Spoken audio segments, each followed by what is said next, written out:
Hi everyone, Chandannagar church ঘুরে তার সামনেই বসেছিল একটা এক্সিবিশন মতো। 25শে ডিসেম্বর থেকে 1 জানুয়ারি অবধি ছিল। তো সেখানেই চলে এসেছিলাম, অনেক রকম খাবার সহ বিভিন্ন জিনিসপত্র পাওয়া যাচ্ছিল।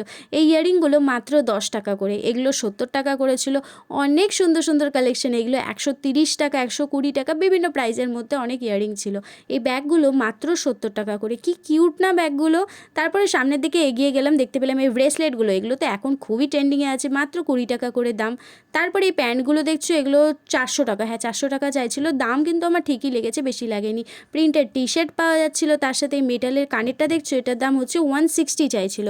তারপরে এই সোয়েটারটার দাম 380 চাইছিল। তো আগেও বলছি, দাম দর আমার একদম ঠিক লেগেছে। প্রিন্টেড কুর্তি সহ সুন্দর সুন্দর পাঞ্জাবি পাওয়া যাচ্ছিল। এই পাঞ্জাবিগুলোর দাম 680 সামথিং, 600 500 এরকম রেঞ্জের মধ্যেও ছিল। ব্যাস, এটা ঘুরে সামনের দিকে এগিয়ে গেলাম আর দেখতে পেলাম এই কিউট পুতুলগুলো, একটা কিনেও নিয়েছি 30 টাকা দিয়ে। এইভাবে দিনটা কাটালাম, টাটা।